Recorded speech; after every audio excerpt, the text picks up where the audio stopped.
We still do 7 NUFC Matters show a week for free. But if you want to help support NUFC Matters, then there are a few ways of doing it. Hit the like button on each live broadcast and video. This helps the channel grow. Hit the subscribe button and select the all notifications bell so you don't miss a single show. If you want to help us financially, then you can join the channel using this button with the membership starting at $1.99 a month. Or you can drop us a donation in the chat using a super sticker. We're also looking for sponsors. If you'd like your brand advertised on the flyers for the show and featured during the ad break, then email John at nufcmatters.com to arrange today.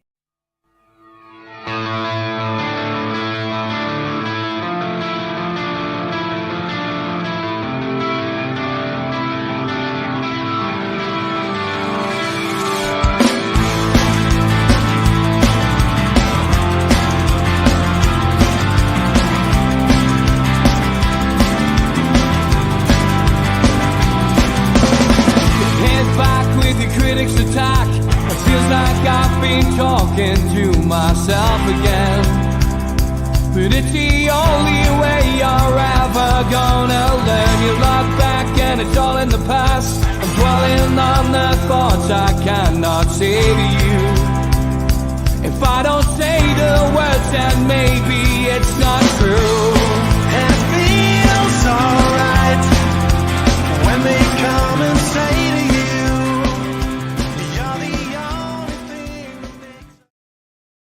good afternoon, welcome to nufc Matters, SUPERMAC and GIBBO on a Thursday, slightly earlier, but we are here, lads, all together. How are you? All right, Steve, yes.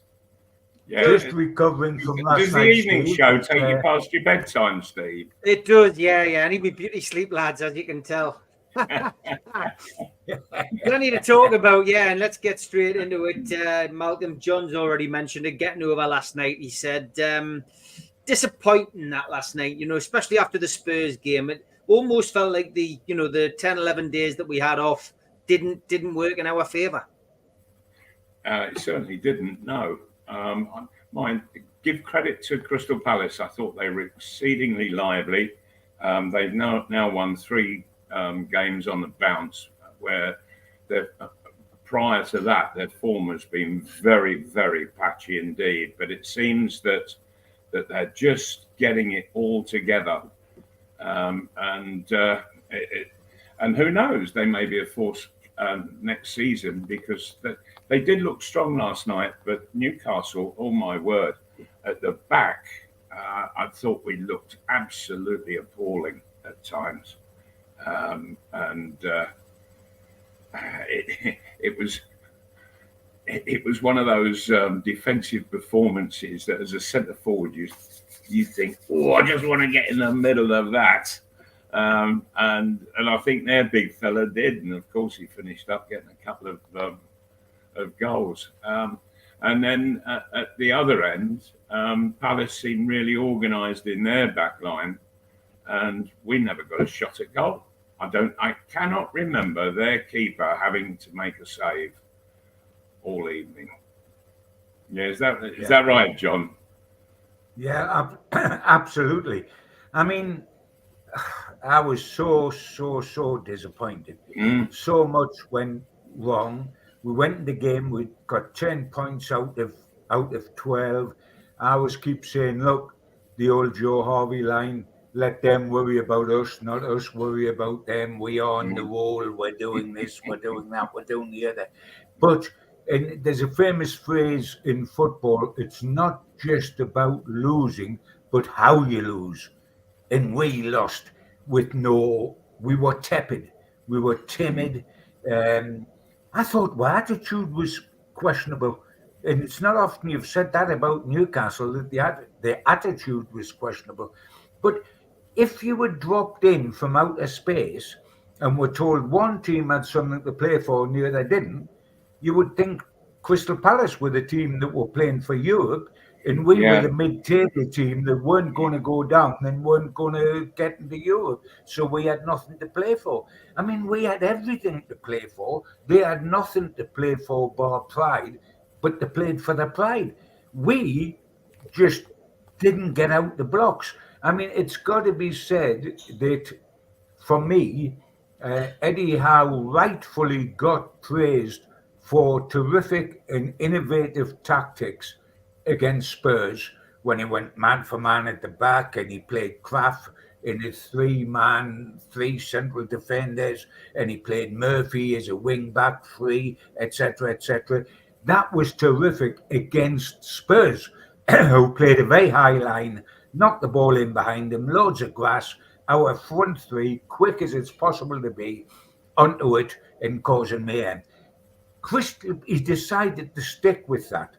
And with hindsight, it didn't work. And when I got the team, I was apprehensive when I saw that, because Crystal Palace don't play like Spurs. They don't play a high line. There's not acres of space behind them. Going man for man, it didn't work. And I thought Murphy and Kraft, who were playing not in their recognised positions, Kraft's a right back who was playing right centre half, and Murphy's a winger who was playing either as a wing back or a right back, depending who had the ball. Both had poor games. And I think the experiment that was if we are going to say the experiment was absolutely terrific and innovative and a touch of genius against Spurs, we've equally got to say exactly the same tactic did not work at Crystal Palace. Didn't work at all. But having said that, it wasn't the only part of our game that didn't work. I had spent time in the paper, guys, going on about the best three front people we've got, because they can all score goals and are all quicker, is Isaac, Gordon, and Bonds. To be truthful, they had the best two players on the pitch. Eze, who's got terrific, played 10 in the way he should play 10, and Mateta, on the night, not over the season, on the night, Eze did better than Gordon, and Mateta did better than Isaac. Our two stars. On the night, they did better. Eze's got terrific feet. What a good player he is. And he played 10 very, very well. But we just sacrificed space all over the park. And what worried me, and I come back to it again, was not just losing, but the manner in which we lost. We didn't compete. We were tepid. We didn't play front foot. We didn't play with courage. We didn't play as if we had something to play for. And we did have something to play for. And you know what's worrying, guys, for me, and I'm not getting all sort of morbid after 10 points out of 12 on one defeat. But what bothers me, that defeat emphasised how poor we are away from home. We've lost 10 out of 16 in the Premier League away games this season. That's phenomenal, We've lost 10 out of 16. And this is the worry. 3 of our remaining 5 are away from home. So we aren't going to make Europe at home by getting results against Sheffield United and against Brighton, although we've got to get 6 points here. What's going to decide whether we get into Europe or not is what we do at Burnley, at Manchester United, and at Brentford, because we've lost 10 out of 16.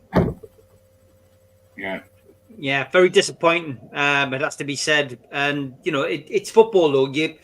You have a game, you lose it, you move on to the next game, and that's the way Newcastle have got to treat it. We'll be looking ahead to Sheffield United very soon. I'm going to take a few of your questions in the chat. Thanks to Krista Johnson, who's joined the channel as a member, and thanks to Trulls for renewing your membership. Much appreciated.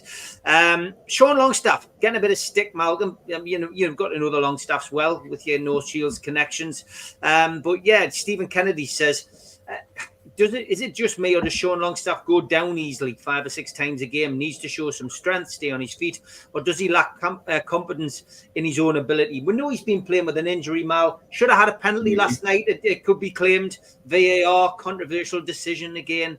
But yeah, Longstaff, he seems to be the Boo Boys' favourite at the moment. Yeah, I thought it was a penalty. And he didn't give me a feeling that he had... he'd helped himself to go down. I thought that the fella, in the way that he grabbed him, it just turned Sean enough for him to lose his footing. And Yeah, we weren't going to get anything last night. I don't think. But generally, he's really hasn't been showing his old self from last season. You know, last season he was covering sort of a huge amount of mileage every 90 minutes.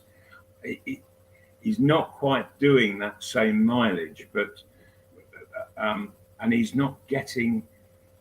He's not there in support like he used to be, and he was getting hundreds of touches every game almost, because he was always right there in support wherever the ball went, and that's not quite happening as such. And I thought it was.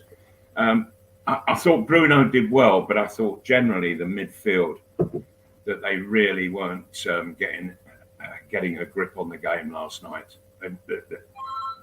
The game was going on around them very much so.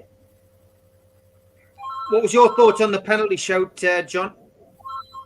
I think it could easily have been given, and I've seen them given, and there was a tug on him. But, you know, I take the point the previous guy was asking about with Sean. I mean, players now, some players, if somebody opens the door and there's a bit of a slight breeze, they fall to the ground, like, in the hope that they'll get something. I mean, an old type centre forward, Malcolm McDonald, Alan Shearer, etc., Aguero at Man City, would just push him off and stick the ball in the back of the net. Now, if you feel the slight, and not just Sean, other players as well, if you feel the slightest touch on you, you go down like a bag of coals in the hope that you get the penalty.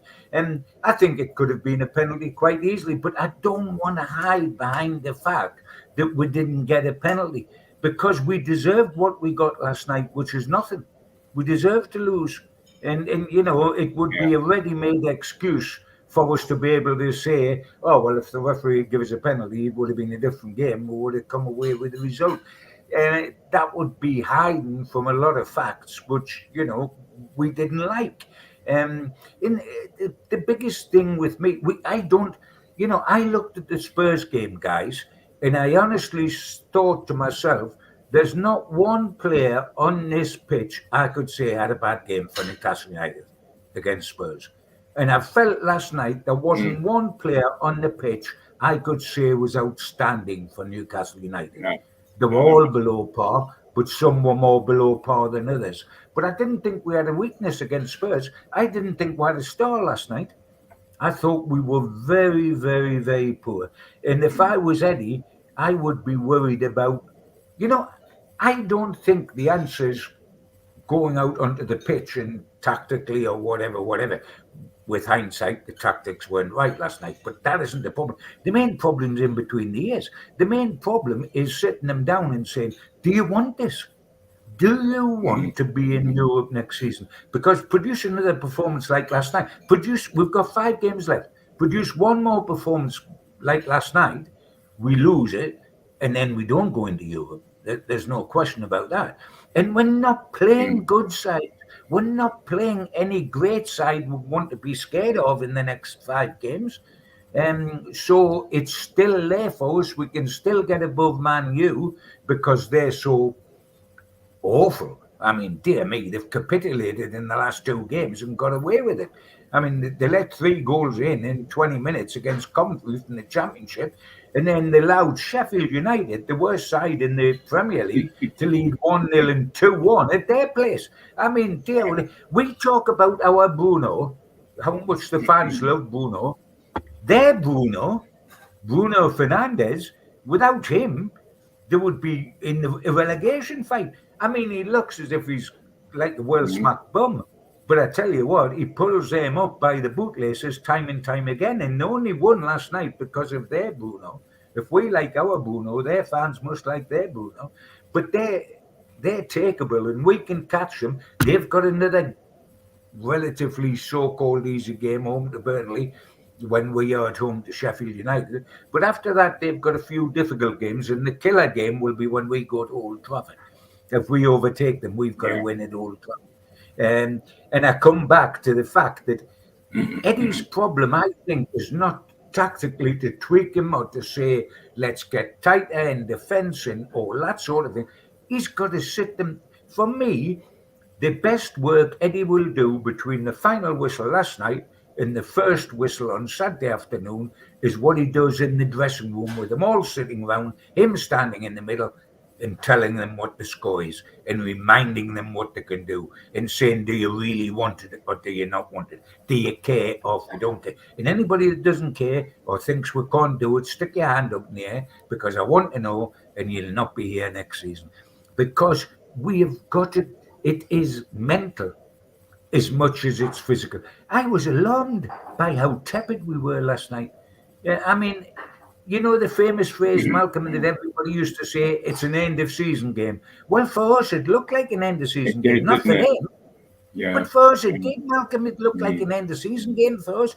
And we are not at the end of the season. This is, I tell you, if we get into Europe and we've got into 2 quarterfinals of the domestic cups, with all the injuries we've had, etc., it will be said that was still a good season after being 4th top and playing at Wembley. That was still a good season. We made Europe, we made the quarterfinals of the FA Cup and the League Cup, etc. If we don't get into Europe, it'll be looked upon as a season of failure. And it's all boiling down. It's boiling down to 5 games, Malcolm. 5 games. Did they want it or did they not? I never thought I would ask that question of Newcastle United. But last night, I was sitting and asking myself, did they want this enough? Yeah. Palace did. Yeah, John, I was sat with a friend of mine and we were saying exactly the same thing. You know, it was almost as if they were keeping themselves for Saturday, you know, and not fully putting it in last night. No, they wanted it. They wanted it more than we did. And all I can say is I'm off glad Ulisse didn't play as well. Yeah, because you know he's got a fragile body and he's injury prone, and obviously they weren't wanting to exert him too hard because they want him to be fit during the summer for next season. But if Alicia played alongside Eze and Mateta, we could have been in big trouble because we didn't turn up. And so many of our big hitters, like our front 3, and Bruno and Shaw spraying it about, and Anderson the way he's playing, so many of our big hitters didn't turn up, did they? No. I think this question's probably perfect. And Lee says, Malcolm, John, well, Malcolm, you were once a manager. Can you explain to me how Newcastle can turn up at Villa Park, which is an absolute fortress this season, and score 3, but go to Luton, Bournemouth, and Palace and barely hit the target? I mean, is it mental, like John's saying? Do you think, Malcolm, is a lot down to the mental side of the game? $64,000 question. And well, in fact, you could add a few noughts onto that because, but it's something that happens on a regular basis in football. You know, and it goes from one side to another, and there really is no explanation. And then you look at Manchester City, who hit standards every single game. Why are they hitting those standards? Why aren't they having the off day that everybody else seems to suffer? And Liverpool as well. They've suffered just recently, and I really wish I knew the answer, because if I did, I'd make a fortune with it. The interesting thing, Malcolm, is every time we seem to cross the Tyne Bridge, we get a nosebleed. I mean, we've lost 10 out of 16. We've lost 10 out of 16 away, for goodness sake. Yeah. I mean, that is just an absolute nonsense. And yes, before Crystal Palace, we won our last away game at Fulham. But if you remember, we got slaughtered first half at Fulham. Stuck in, and then managed a 1-0 win. Now, no doubt last night, Eddie, when he got them in at half time, would privately be thinking, well, I've got them in, I can talk to them, I can rally the troops, and this can be another Fulham. We had a bad first half at Fulham. We had a bad first half at Palace. We still went in 0-0. We still went in 0-0. I get them in. I talk to them. They go out. They're much better. We win 1-0. That's what he would be looking for last night. But we fell away and were worse in the second half. And, we got what we deserved. And what frightens me is because of that happening and me just thinking, another away thing, I looked at the record book and it confirmed my worst fears. 10 defeats out of 16. And we're going for Europe. I mean, that tells you how much of a home side we are. We're going for Europe and we've lost 10 out of 16 away. Sure. And John, if Newcastle get into Europe, that's pretty much 2 games every week of the whole season. And I just get the feeling at times that some players, they're not up to 2 games a week, which amazes me, it staggers me. I used to love 2 games a week. I'd much rather that than be out in the training ground. Absolutely.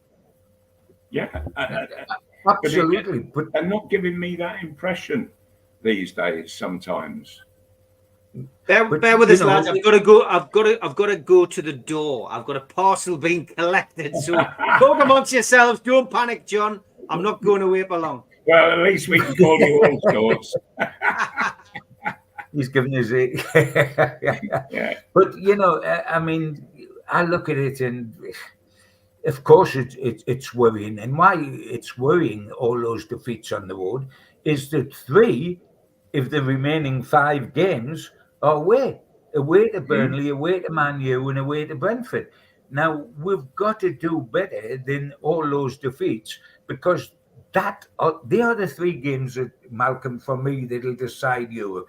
We'll beat Sheffield United. We have to beat Brighton.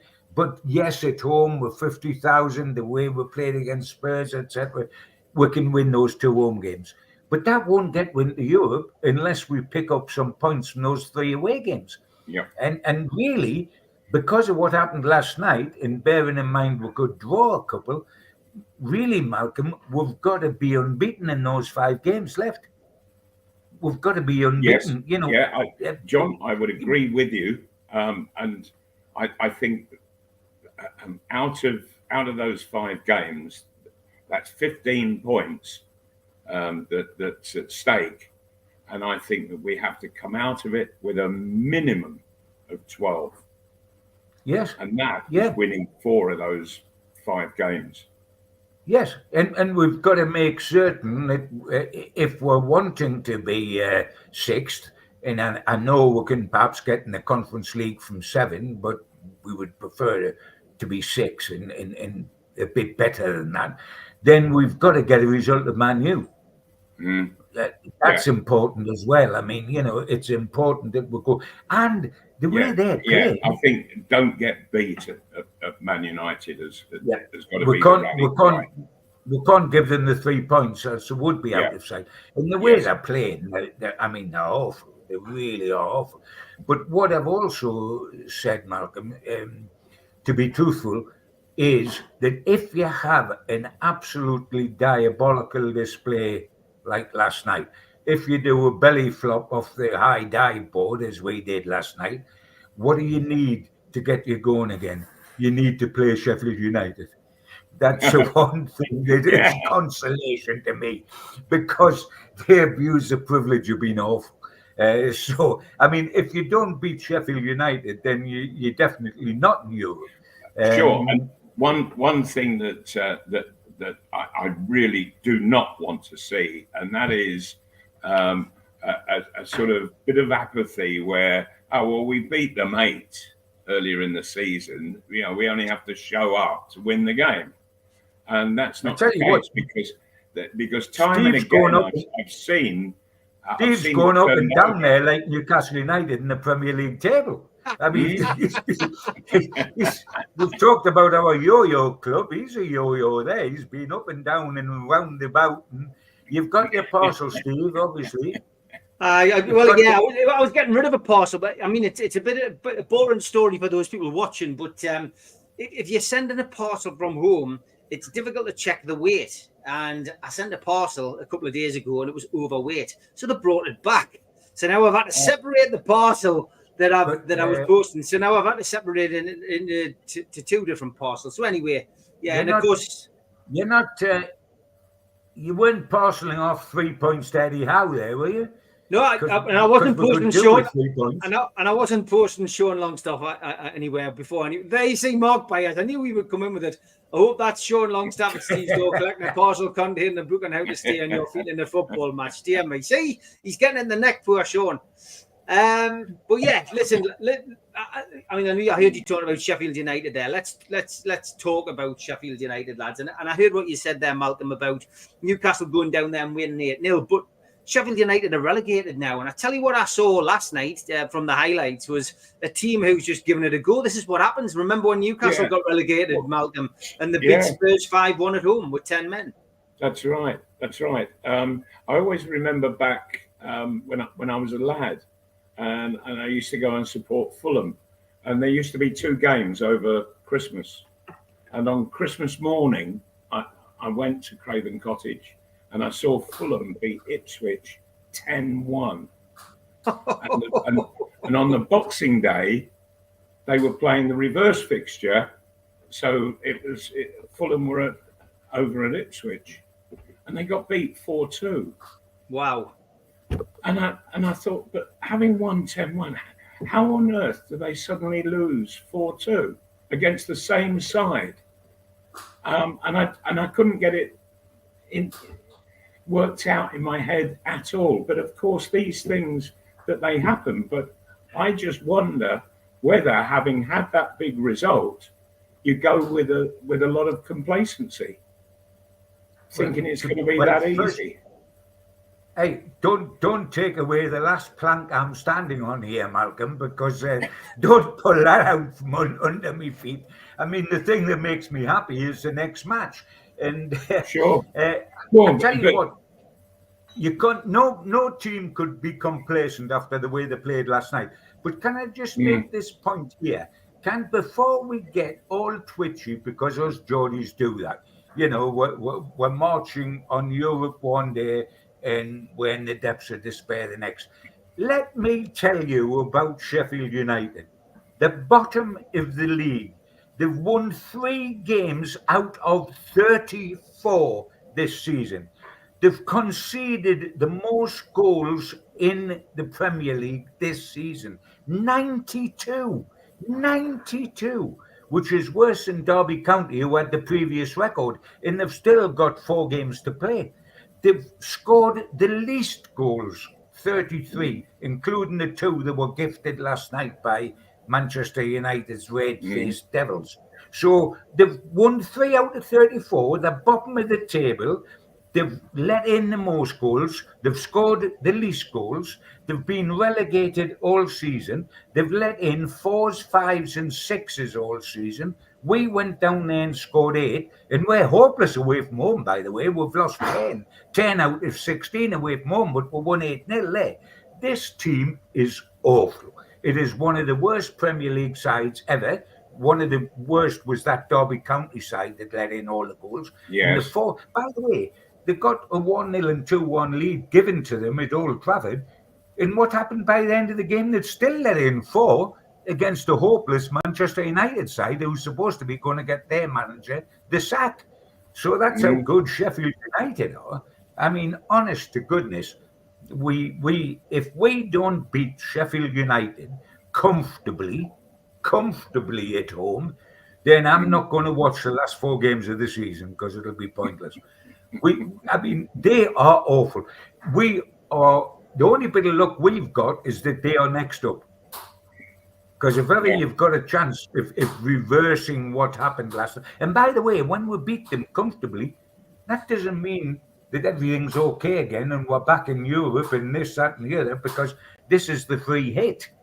We've still got to then go to Burnley and Manchester United and Brentford and home to Brighton and get results. We can still miss Europe. It won't put us right because we actually managed to beat the worst side in Premier League history. Yeah, it's going to be an interesting one.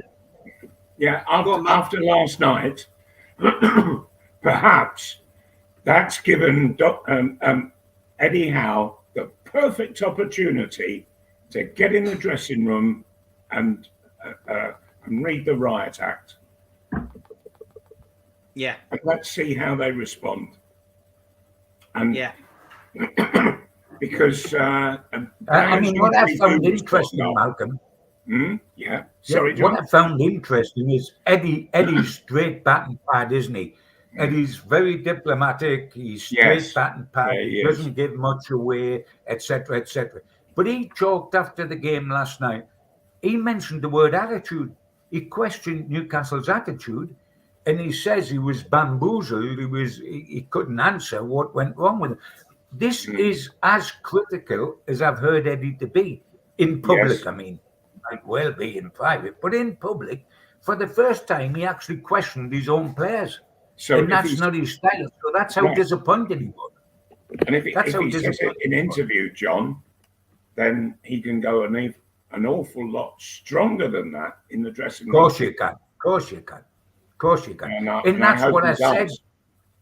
Malcolm, that's why I said it's for me between last night and 3 o'clock on Saturday. It's not so much what to do on the training field, it's what he says in the dressing room. Yes. And the reaction that he is able to get from the players come Saturday afternoon. Okay, we are halfway through the show. We will come back with predictions in the second half, but here are some ads.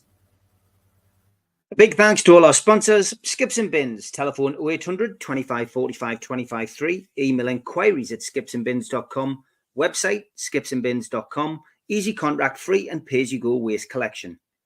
Thanks to Mr. Vicky's Sauces, handmade in Cumbria. Their website, mrvickies.co.uk. Telephone 01768 210 102 or email info@mrvickies.co.uk. Thanks to United Group Travel. There are no strangers in our tours, just friends you haven't met yet. Their website, unitedgrouptravel.com. Email beverly.ugtl@gmail.com. Telephone 01670 632 460 or mobile 0791 666 4174. Thanks to Media Arts for the technical side of things.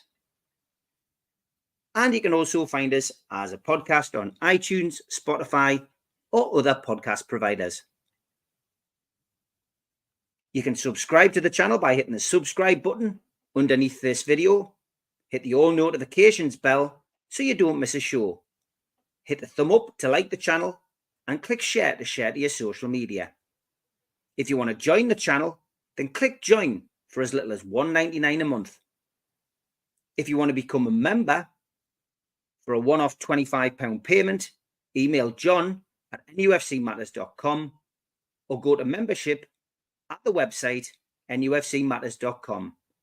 If you've got a smartphone, hold your camera over the QR code and it'll take you straight there. We also help the food bank on this channel.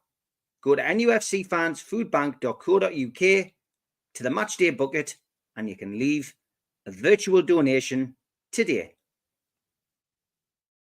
And don't forget the end of season due, 20th of July, 5 o'clock till late. SUPERMAC and GIBBO and George going to be on stage alongside the Long Sands and Aided Dementia Matters. Tickets are £10 available from newcastlelegends.com and nufcmatters.com. Should be a cracking night. Lads, just want to ask you about Andy Cole, inducted into the Premier League Hall of Fame this week. I had the pleasure of speaking to Andy for something that a project I'm doing earlier on in the week, actually, on the day that he was announced. So I got the chance to congratulate him myself. But yeah, Malcolm, where does he stand do you think, as far as Newcastle strikers are concerned? I was looking back through his record before I spoke to him this week, and he's only at the club. You forget he was only at the club such a short period of time, but quite an explosive period that he had at Newcastle, of course. And 70 appearances, Malcolm, 55 goals in the number 9 shirt. Yeah, phenomenal, absolutely phenomenal. And one season he was into the 40s, wasn't he? He broke Hughie Gallagher's record. Yeah, quite amazing. And by the way, when he scored 41 goals, Malcolm, there wasn't a penalty or a free kick in the goals.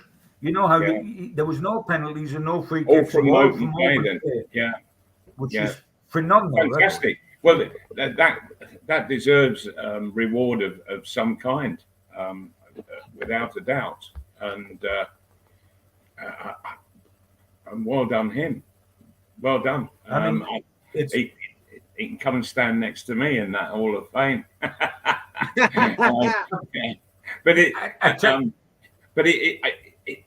He scored all those goals, but he was also a very exciting player to watch, wasn't he? Generally, in the game, I thought. That is one of the bravest decisions I've ever known in football, was having broken that Hughie Gallagher milestone. Keegan was brave enough to actually sell him to Manchester United and tell fans standing on the steps out of St. James's Park, believe in me, I will buy somebody that can take us to the next step. And he bought Les Ferdinand and Alan Shearer, who I'm not suggesting were better than Andy Cole, but they weren't at all bad, were they? So that was one of the bravest decisions I've ever known be made, was to be willing to do. We talk now, guys, about sacrificing a big name because of financial fair play, sacrificing a big name to be able to buy other players that will step us that further on. John, this wasn't done, just to finish, Malcolm, this wasn't done for financial fair play, because there wasn't such a thing. But it was exactly the same thing. You were selling your biggest goal scorer with the belief that you would eventually improve the team, even back when doing that. And of course, you've got to say that eventually he did that. Yeah, with Shearer, who's the biggest goal scorer in Newcastle's history. So quite amazing. But well done, Andy. It was terrific. I remember, just a funny aside, I remember the day Andy signed for Newcastle. We got in touch with Bristol City's club, and they'd been faffing about, and we made a take it or leave it offer. You know, we're not coming back. We've kept coming back. We're not going to come back anymore. This is the offer on the table.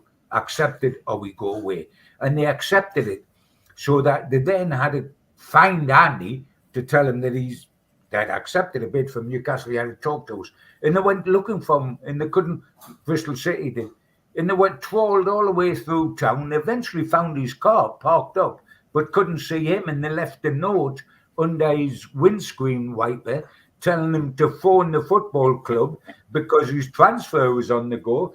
And he was actually round the corner in a laundrette. He was a bachelor. He was in the laundrette watching his undies go round in the dryer at the time. Come out, phone Newcastle, and then ended up at Newcastle, who for some reason decided that it would benefit Andy Cole if he lived in Crook. So they got him a house, not in Newcastle, but in Crook, which I think he found it a tad difficult to settle. It's a bit out in the wilds, isn't it?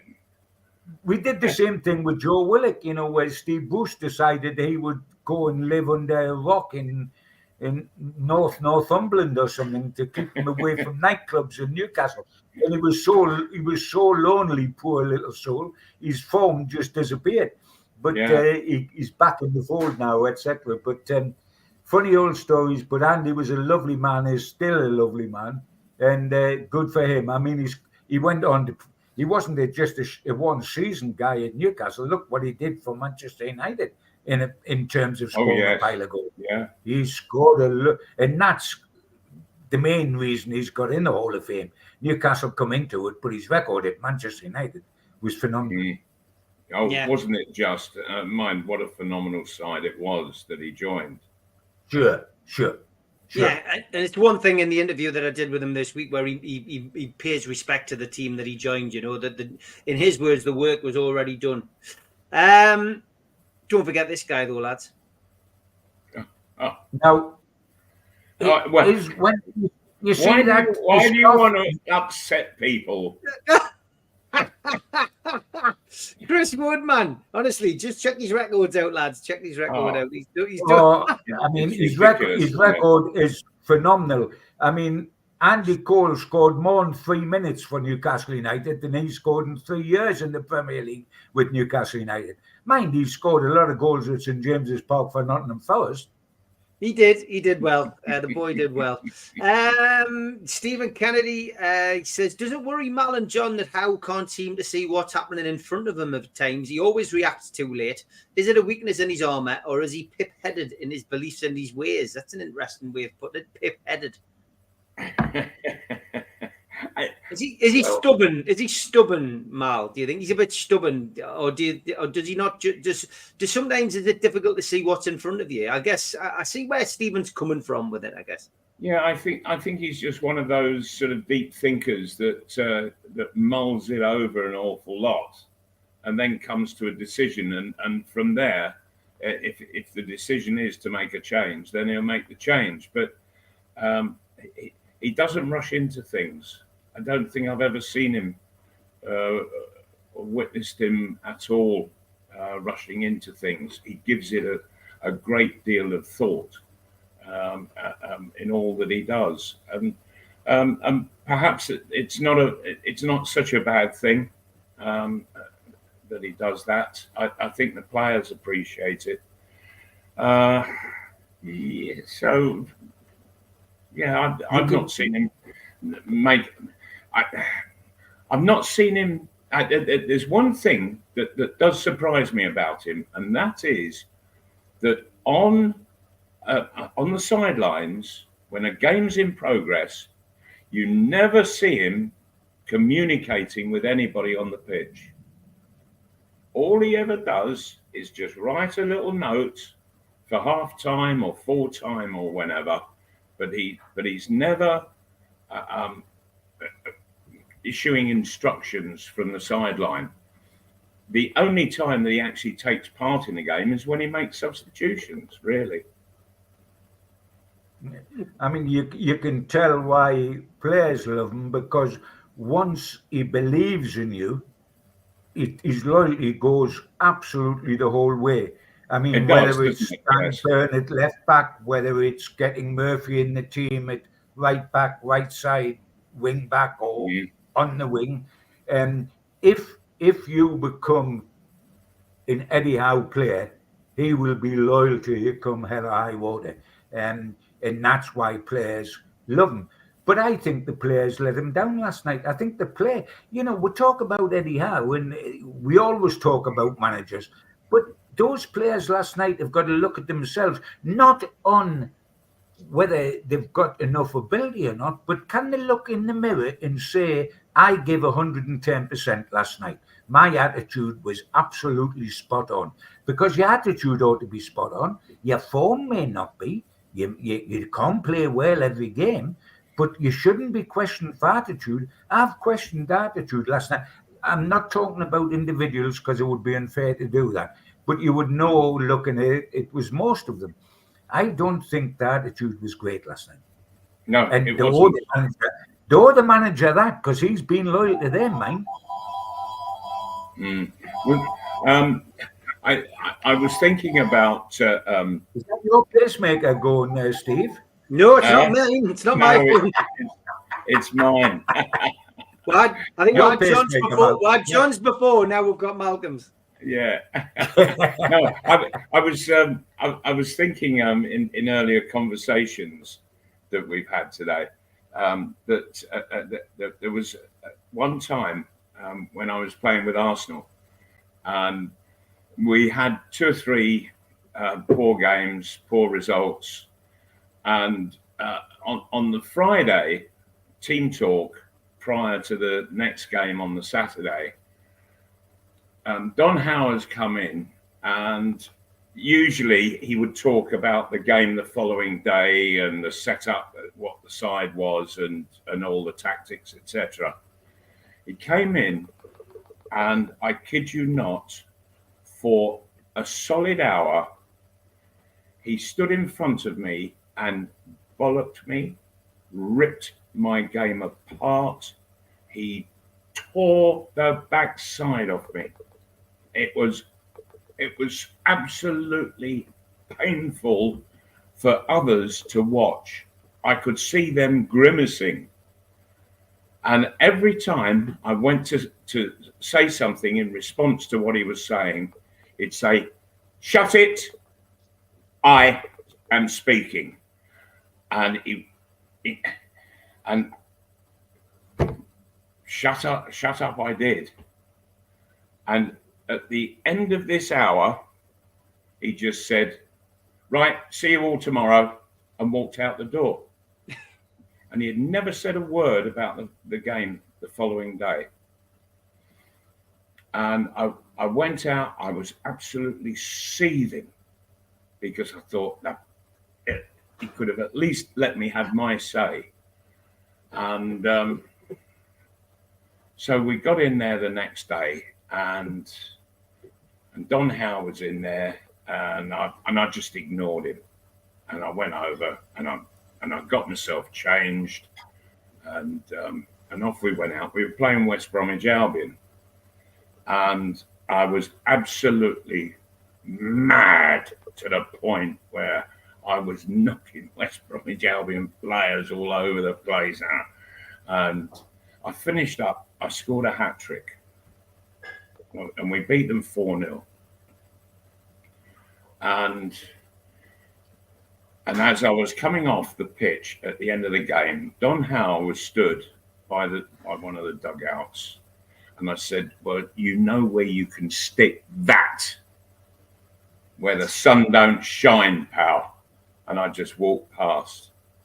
I got into the dressing room, and he came over and he said, "Can I have a word in my room?"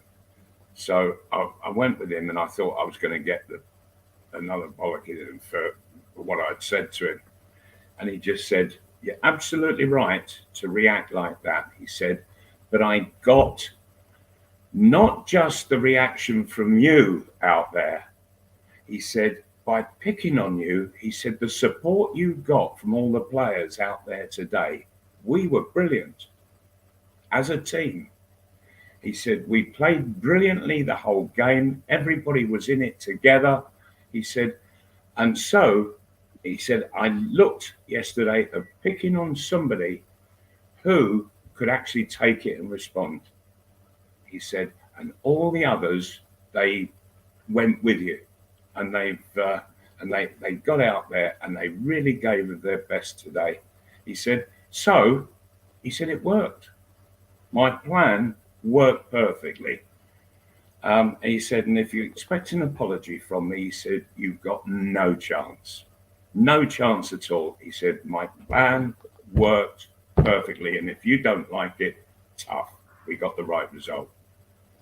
And psychology. Yes, absolutely.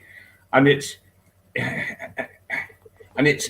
a way of going about it. And this is what Eddie Howe has got to find.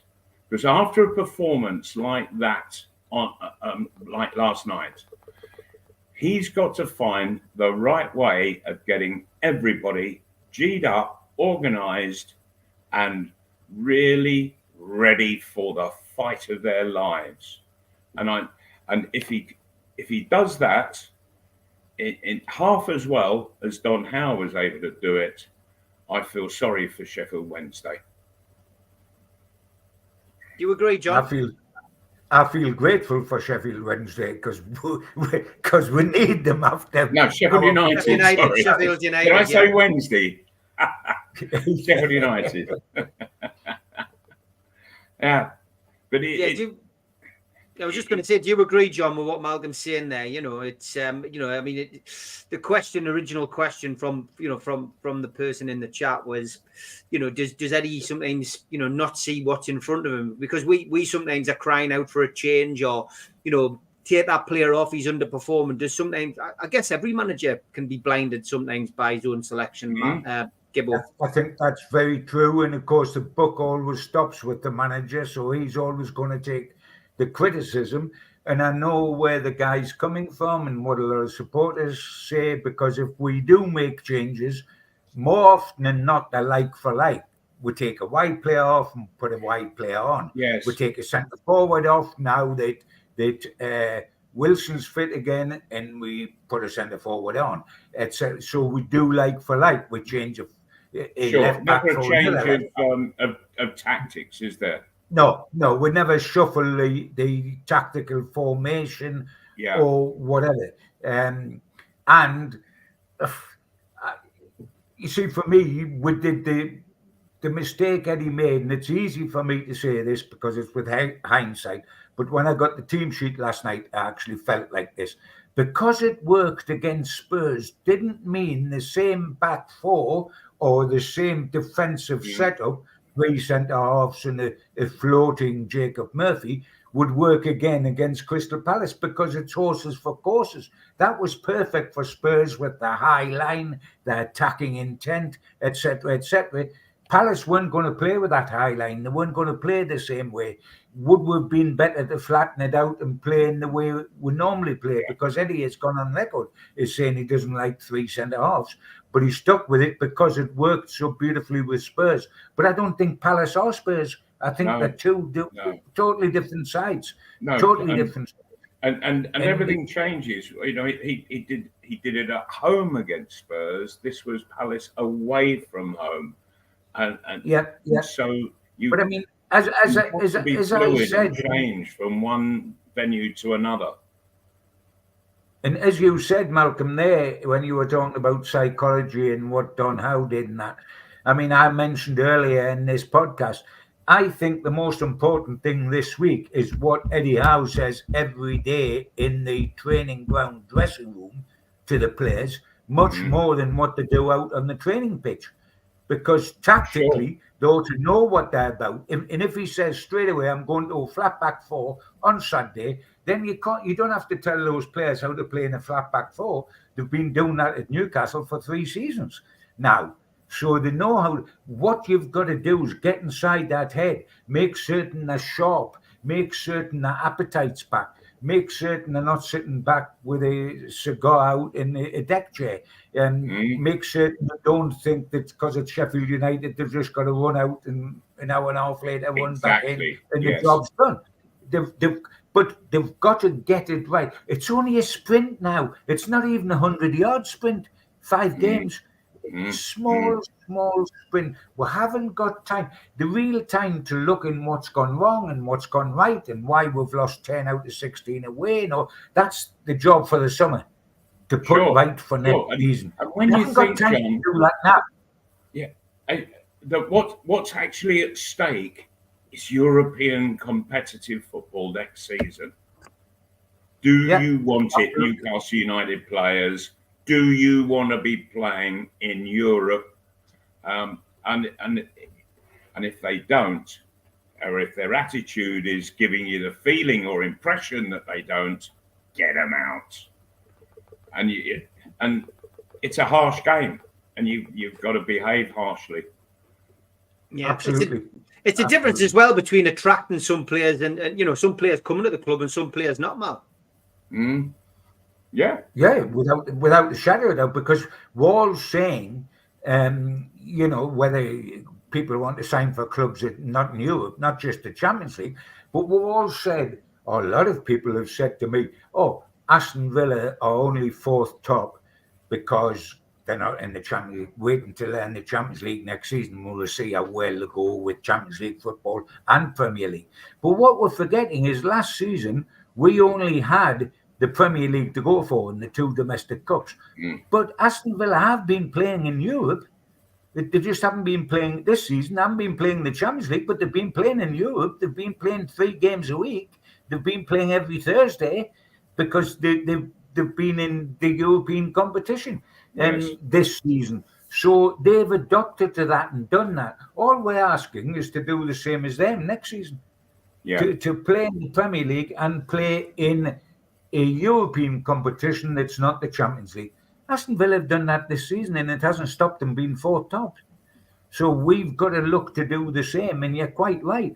If if these players, I would be saying, if I was Eddie, I'd be saying, look, your reputation is on the line. You deserve to be remembered for turning Newcastle around, for making them a big club again, for the pride of getting them fourth top into Champions League and in a League Cup final. If you don't qualify for Europe this season, you'll all be seen as one-hit wonders.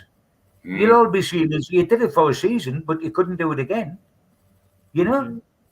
They've got to make Europe again this season and then say, well, we were fourth top and played the cup. John, I have to say that Tom Dixon is making a very good point, that if Newcastle get into Europe next season, it keeps the players a damn sight happier.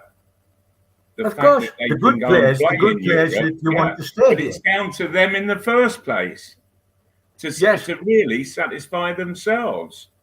Yeah, but I mean, you know, in a team game, they need help. You know, it's a team game; they can't do it on their own. That's the people around. But if we had to keep Bruno and Isaac and Gordon and our big hitters, then we have got to be looking to be in Europe and looking that we are still making progress. Yes. Because if we're stagnating.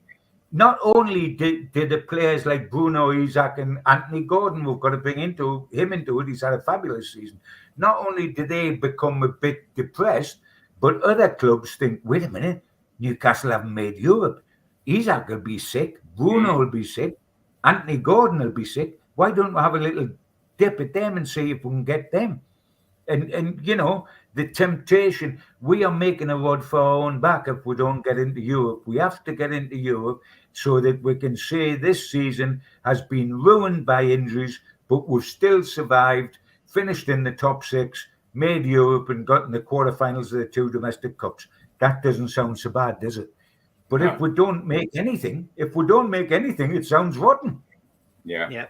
Absolutely.